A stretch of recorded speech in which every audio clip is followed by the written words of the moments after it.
اهلا وسهلا بيكم في حلقه جديده من سلسله حلقات اشتري ده ولا ده من ضرب كلبك مصر. ولا ده ولا ده ولا ده ولا ده ولا ده ولا ده ولا ده ولا ده ولا ده ولا ده. ده ولا ده حلقات بتقوم على المقارنه بين الكلبين، واللي هتساعدك في التعرف على ميزات وعيوب الكلبين من خلال المقارنه ما بينهم، واللي هيتم حسابها بمجموع النجوم بين الكلبين. المقارنه هنا مش لتمييز او لتفضيل كلب عن كلب، المقارنه هنا غرضها حصولك على كلب متوافق معاك بناء على احتياجاتك. لو عندكم اي مقترحات او اضافات تحبوا نضيفها لكم للمقارنه، سيبوا كومنت تحت الفيديو او ابعتوا لنا على صفحتنا على فيسبوك صفحه ترين يور دوج ايجيبت، ونوعدكم اننا هنهتم بيهم كلهم. ما تنسوش تعملوا لايك على الفيديو عشان نقدم لكم معلومات اكتر، وكمان ما تنسوش تكتبوا مقترحاتكم للكلاب اللي تحبوا يكون المقارنه ما بينهم الحلقه اللي جايه. وكمان ما تنسوش قبل ما تكملوا الفيديو تعملوا سبسكرايب للقناه وتفعلوا الجرس عشان تكونوا من اوائل الناس اللي بتتفرج على فيديوهاتنا اول باول. التحدي النهارده ما بين كلبين من اهم كلاب الحراسه بين الكلاب.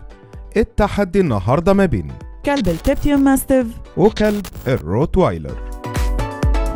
الطول،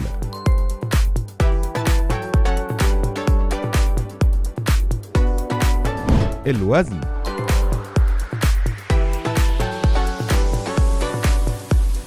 الألوان. بيأتي كلب التبتيوم ماستيف بألوان متعددة، لعل أشهرها وأكثرها تداول الأسود والبيج والبني والأسود في الأحمر والبني في البيج. بينما يأتي كلب الروتوايلر بثلاث درجات محددة، الغالب فيهم بيكون الأسود ويمزج مع البيج أو البني أو كما يسميه البعض الأحمر. يلا بينا نبدأ التحدي. دورة الحياة. بيعيش كلب التبتيوم ماستيف من 10 ل 14 سنة، بينما يعيش كلب الروتوايلر من 8 ل 10 سنين. وبكده يتغلب كلب التبتيوم ماستيف في فترة الحياة. الصحة العامة. كلب التبتيوم ماستيف بيتمتع بصحة جيدة، ولكن لديه بعض المشكلات الصحية مثل تشوهات العين وقصور الغدة الدرقية وتشوهات مفصل الفخذ والكوع. أما كلب الروتوايلر في العام هو صحي، ولكن معرض لبعض الأمراض، وبيكون أكثر عرضة لمرض البارفو إذا لم يحصل على تطعيماته في الوقت المناسب، كما أنه معرض لأمراض تشوهات مفصل الفخذ والكوع وبعض مشاكل حساسية العين.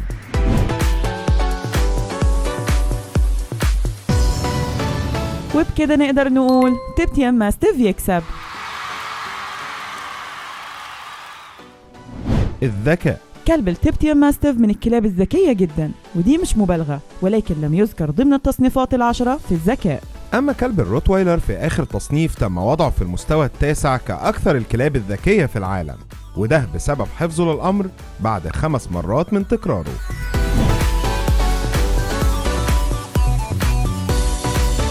وبكده نقدر نقول الروتوايلر يكسب. العاطفة نحو العائلة. كلب التبتيوم ماستيف من الكلاب المحبة والعطوفة مع العائلة، وبتتعلق بيهم بشكل كبير. أما كلب الروتوايلر عطوف جدا مع العائلة، ومن الكلاب المخلصة ليهم، وبتشعر بالملل الكبير في حالة غيابهم.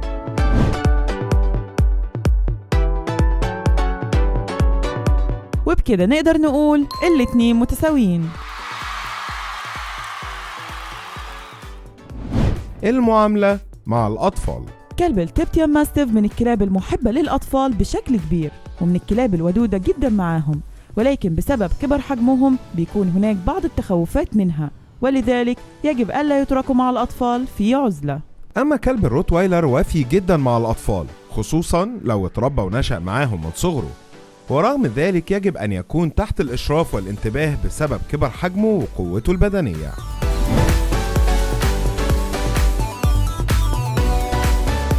وبكده نقدر نقول تبتيوم ماستيف يكسب. ودهم نحو الحيوانات والكلاب. كلب التبتيوم ماستيف من الكلاب المحبة للكلاب والحيوانات الأخرى، ولم يظهر أي عدائية تجاههم إلا في حالات التوجيه المباشر. أما كلب الروتوايلر من الكلاب المتقبلة للحيوانات، ولكن ليس بالشكل الكامل، ولكن في حالة العزل عنهم هيكون عدائي أيضا مع الحيوانات الأخرى.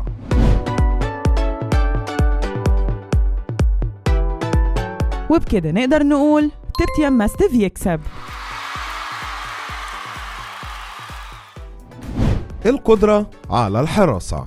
كلب التبتيان ماستيف مسمى بأسد الكلاب، يعني مش محتاجة أتكلم عنه كتير، ولكن الكلب ده من الكلاب القوية جدا في عملية الحراسة، وده بسبب قوته البدنية. أما كلب الروتويلر من الكلاب الجيدة في الحراسة، وعنده قدرة عالية على التعامل مع أي دخيل، وبيملك جراءة وغضب بتخليه يتغلب على خصمه أيا كان حجمه.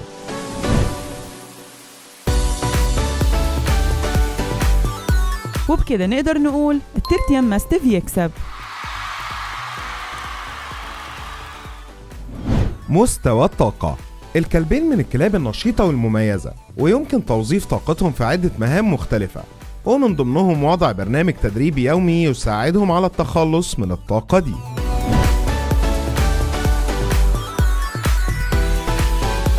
وهنا نقدر نقول الاتنين متساويين. التكيف مع العيش داخل الشقة. كلب التبتيان ماستيف من الكلاب الضخمة، وتواجدها داخل المنزل سيحدث الكثير من التلفيات، لذلك يجب أن تكون حذر في حالة تواجدها داخل المنزل، على عكس كلب الروتويلر واللي من الممكن اقتناؤه داخل الشقة، وده بيعود لحجمه المتوسط واللي بيساعده على التواجد داخل المنزل.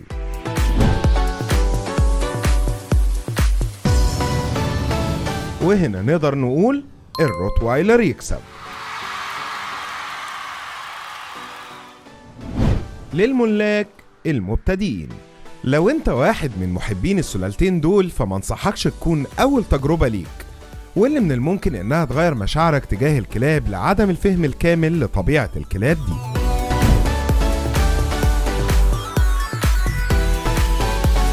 وبكده نقدر نقول الاتنين متساويين.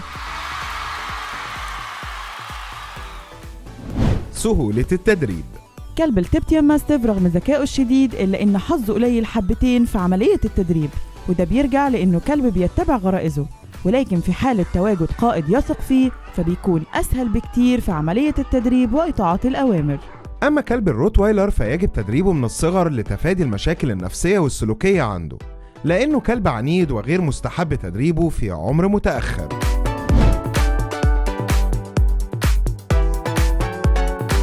وهنا نقدر نقول الروتويلر يكسب. سهولة التنظيف.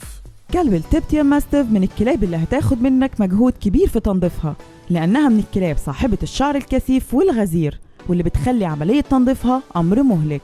أما كلب الروتويلر فهيكون أسهل في عملية التنظيف لقصر شعره وسهولة تسريحه.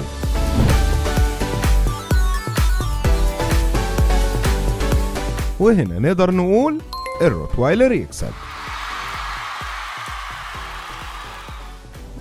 النباح والعواء. كلب التبتيان ماستيف ليس من الكلاب النباحة بشكل دائم، وهي عادة ما تنبح لوجود شخص ما أو لتواجد شيء غير مألوف. أما كلب الروتويلر فما بيعتبرش من الكلاب النباحة بشكل دائم، وهي تنبح في الغالب لوجود سبب ما كالإحساس بالخطر أو القرب من مساحتهم الشخصية، وهي إحدى الكلاب اليقظة.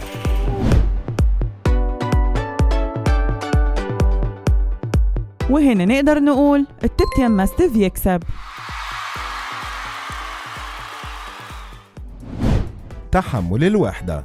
الاتنين من الكلاب التي لا تحب الوحدة وتحب العائلة، ولا يفضل تركها وحيدة لفترات طويلة.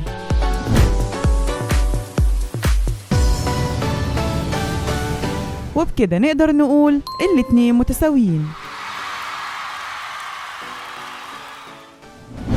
تحمل البرودة.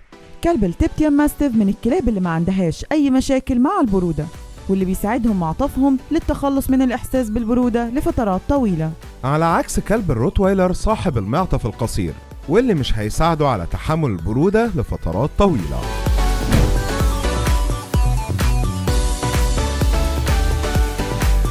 وبكده التبتيان ماستيف يكسب. تحمل الحرارة. الكلبين عندهم مشاكل مع الحرارة، واللي بتسبب ليهم مشاكل صحية عديدة، ولكن لو بتقارن ما بين الاتنين فهيكون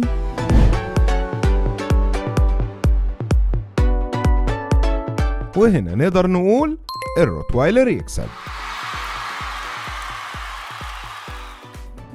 متوسط سعر الكلبين. كلب التبتيا ماستيف من الكلاب قليلة التواجد في مصر، واللي بيخلي سعرها عالي في حالة تواجدها، وبيبدأ سعرها في مصر من 25,000 جنيه حتى 45,000 جنيه، ويصل سعر المستويات العالية منها في الخارج من 3,500 دولار إلى 6,000 دولار.